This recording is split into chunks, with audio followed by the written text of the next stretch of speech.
Welcome to the show. I don't know what you're carrying today, or how heavy it feels, but I know this: you didn't press play by accident. Maybe life's felt overwhelming lately.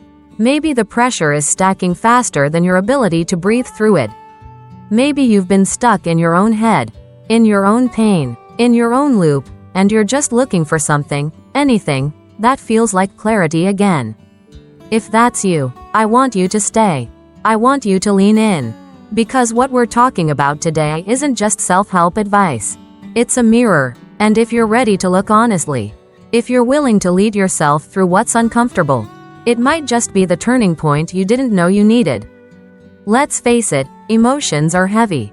Life throws hard things at us: unexpected losses, disappointments, loneliness, failure, and in the middle of that, it's easy to feel like the only thing we can do is talk about it. Share it, vent it, explain it, and while there's nothing wrong with speaking your truth, there's a hidden cost no one talks about when that becomes your only outlet. A cost that isn't obvious until it's already done damage. That's what we're unpacking today. The invisible weight of emotional dumping. The unconscious way we stay stuck in pain, not because we're weak, but because we've mistaken expression for transformation. And this episode isn't about judgment. It's about awareness. It's about learning how to shift from helpless to honest, from passive to powerful, from stuck in the story to someone who's rewriting it. So here's how we're going to do this. Today's journey will unfold in 6 parts. Each part peels back a different layer of the problem and shows you where the solution actually begins. If you stay through all 6, I promise you'll leave this episode with something stronger than motivation. You'll leave with clarity, with ownership, with tools you can use, not next week, not when life calms down, but today. So, if you're ready, we begin now. Part 1: Emotional dumping. The habit that feels healing but isn't. You ever have one of those days where everything builds up at once? Too many tasks, too much noise, one too many disappointments, and suddenly, you just need to talk to someone?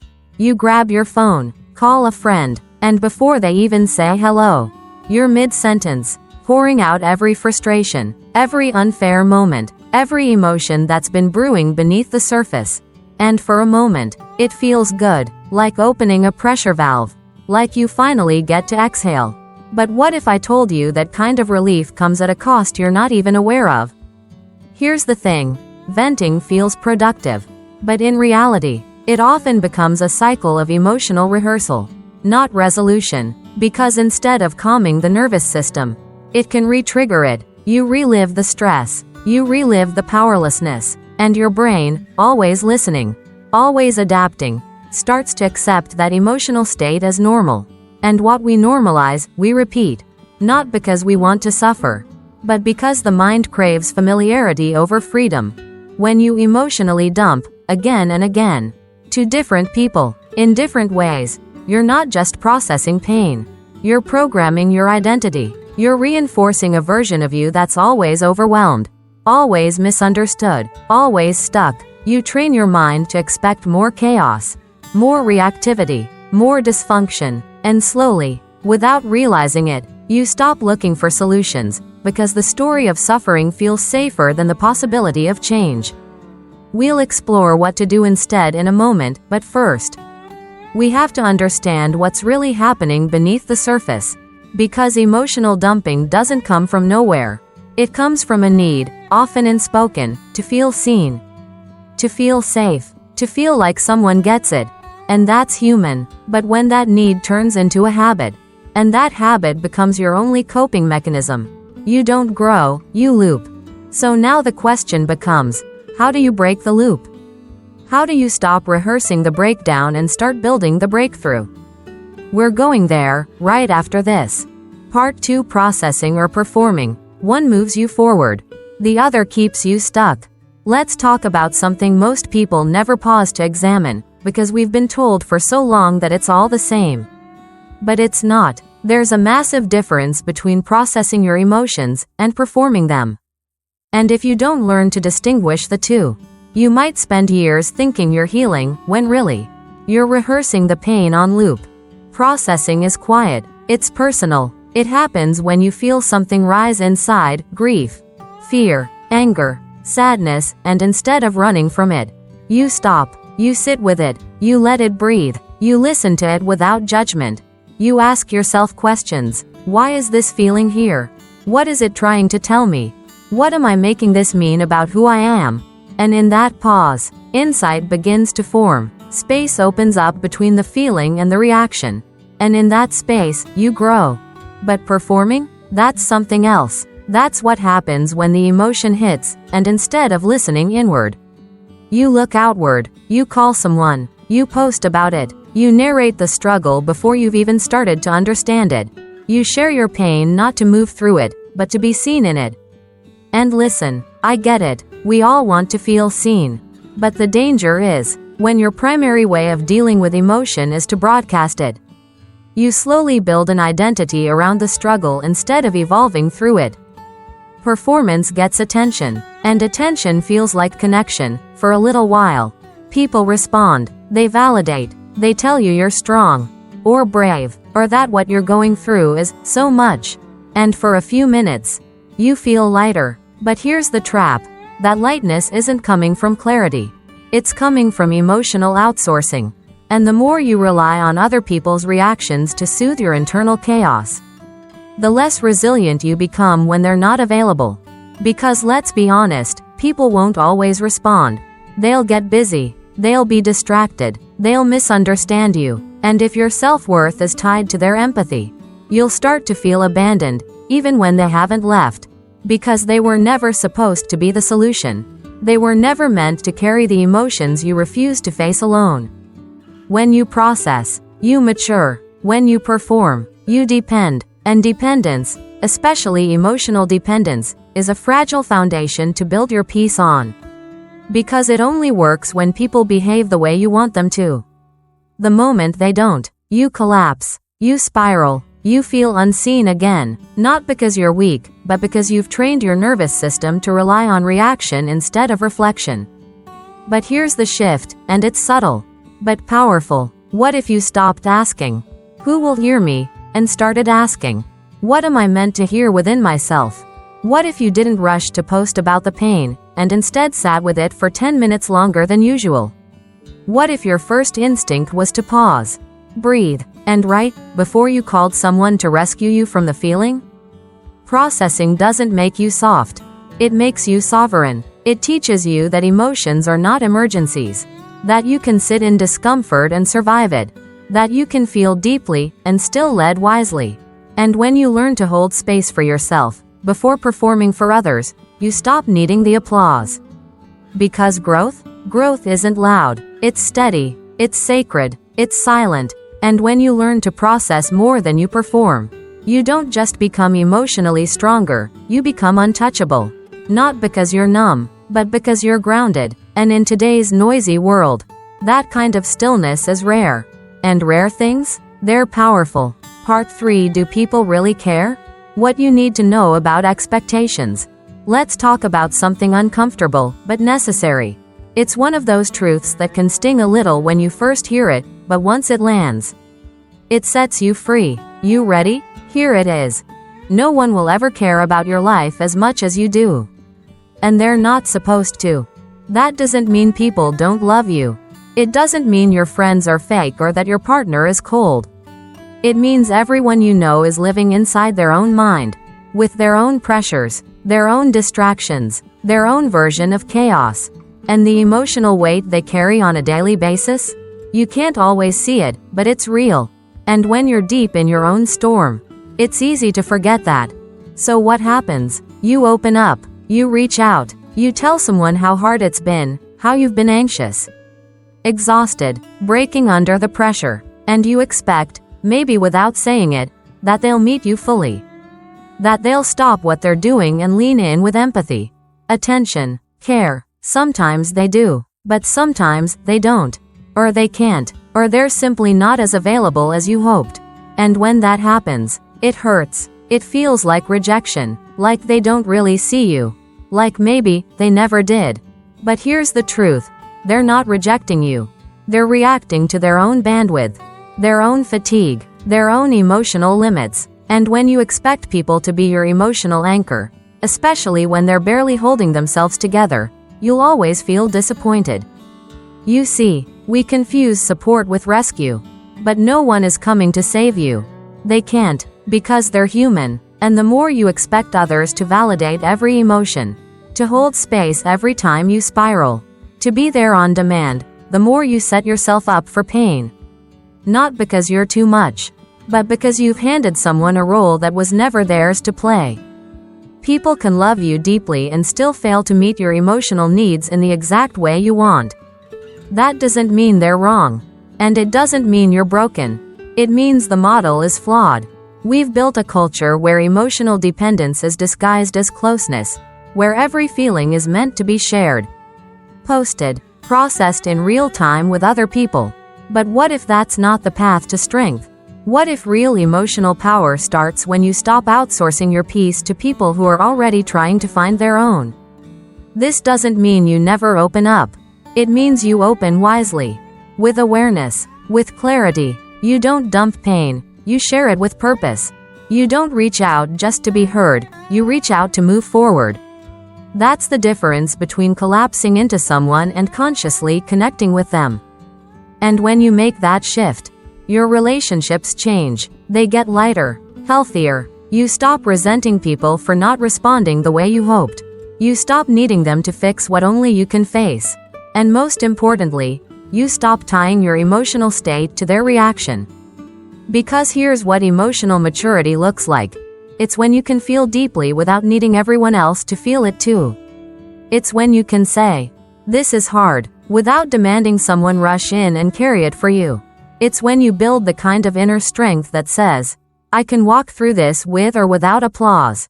So no, people won't always care the way you do. And that's okay, because when you learn to lead yourself, you stop waiting for someone else to do it for you. And that's where freedom lives, not in needing less from people, but in becoming more for yourself. Part 4: Talk less, move more. Why action is the real therapy. Here's something nobody really teaches us growing up, but once you learn it, you can't unsee it. You don't talk your way into a better life. You build your way into it. Not with words, not with perfect plans, not with venting circles that feel like progress, but with consistent, sometimes quiet, often uncomfortable, action.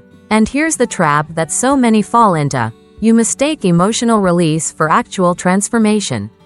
You think, "I've talked about it, I've cried about it, I've explained it in 10 different ways.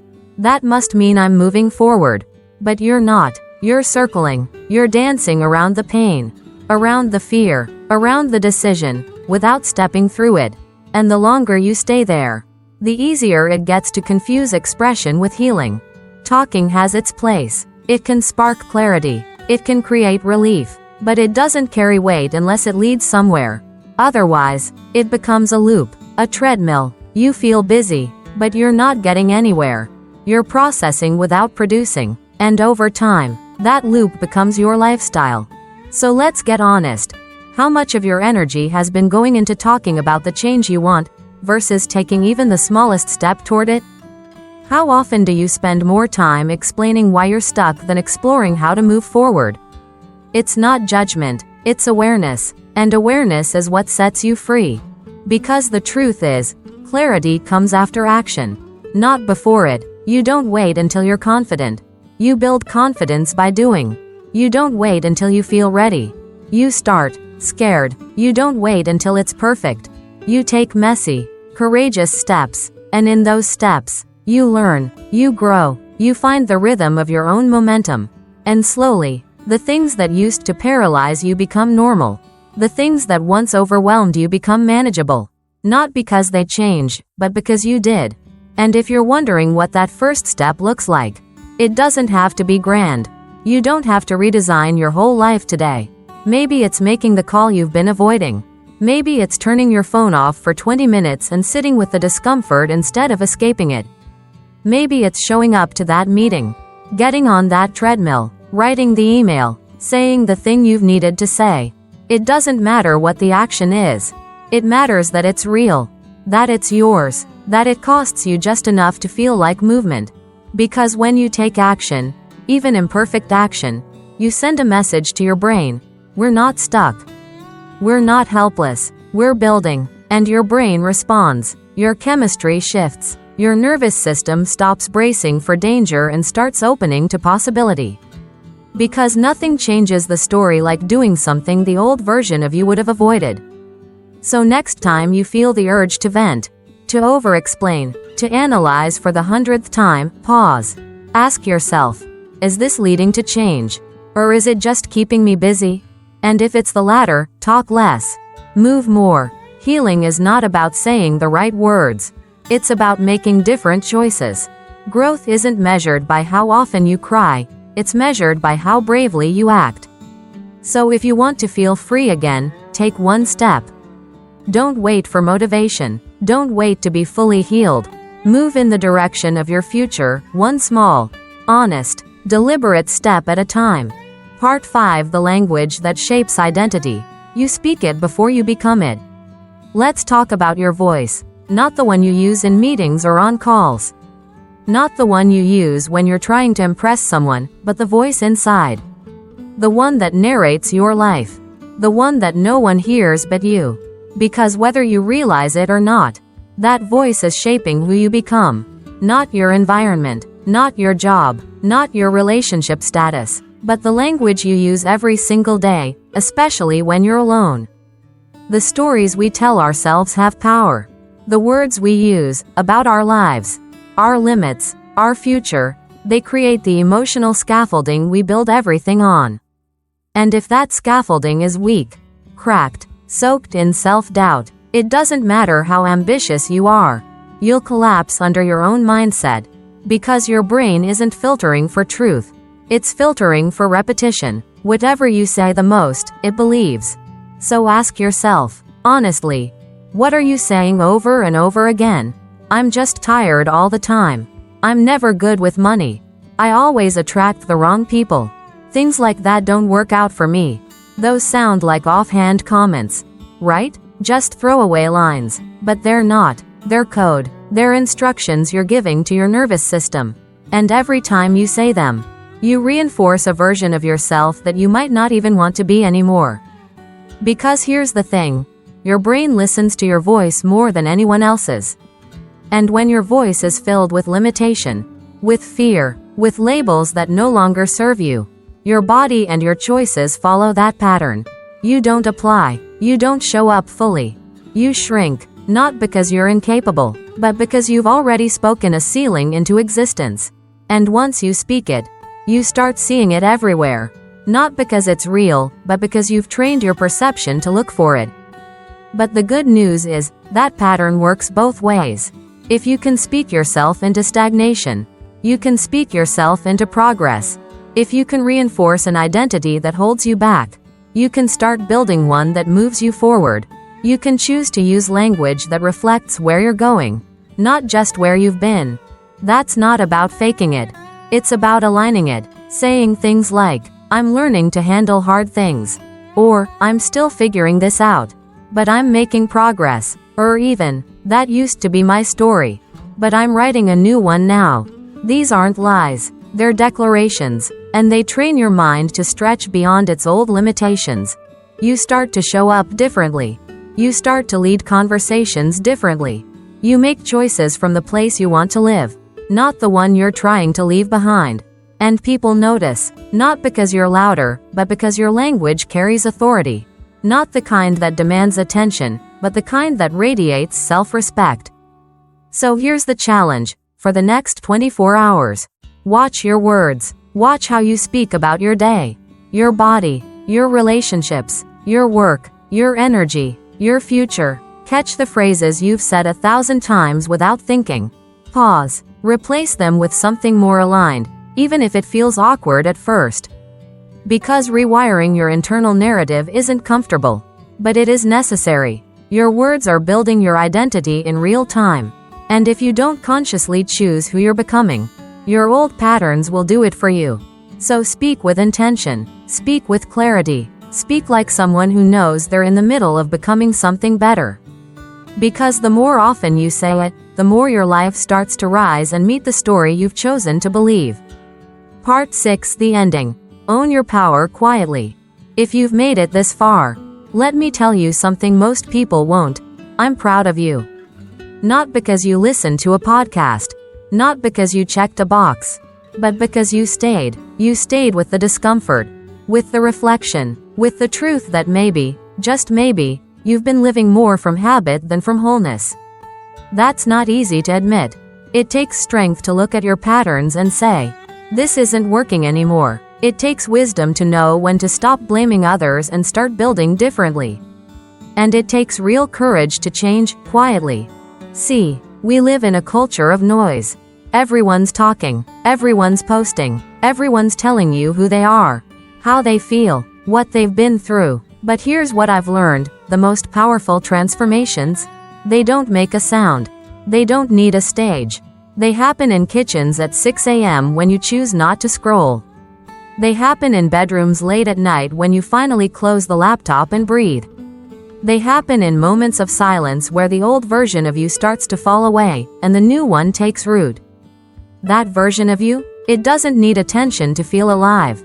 It doesn't need applause to feel worthy. It doesn't need anyone to validate its pace or its pain. It just needs space, time, and trust. Trust that the small shifts matter. That the new language you're speaking is working, even if no one else hears it yet. That your growth is real, even if no one claps for it. So no, you don't have to tell everyone your problems. You don't have to vent every emotion in order to feel seen. And you definitely don't have to explain your healing to anyone who hasn't earned the right to witness it. Your power isn't in how much you reveal. It's in how deeply you lead. Your healing will be quieter than your breakdown ever was. Let that be enough. You don't need to perform your pain. You don't need to prove your growth. You just need to live it. One choice at a time. One better sentence at a time. One deeper breath when the world tells you to panic. One moment where you pause and decide not to spiral. Not to text. Not to overshare, but to anchor into yourself instead. And maybe no one will notice at first. Maybe no one will praise you for it. But that's okay. You'll feel it. You'll feel your body respond. You'll feel your mind quiet. You'll feel your standards rise. You'll walk into rooms differently. You'll stop begging to be seen, and start radiating something that speaks louder than words ever could. Because this is the real work. Not changing the world's opinion of you, but changing your own. Not getting louder, but getting clearer. Not reacting, but choosing. Quietly, consistently, powerfully. So let this be your permission. Not to go backward, not to overshare, but to go inward, and build something that feels like peace. Like presence, like you, finally becoming who you were meant to be all along. If this spoke to you, don't rush back to the noise. Let it settle. Take one idea, one line, one question from this episode, and live with it. Let it challenge you. Let it change the way you show up today. And if you found value here, share it, not for the likes, but because someone else out there is carrying what you just laid down. They don't need a lecture. They need a light. And your growth? It could be that light. Until next time, lead yourself well. Even when it's quiet, especially when it's quiet.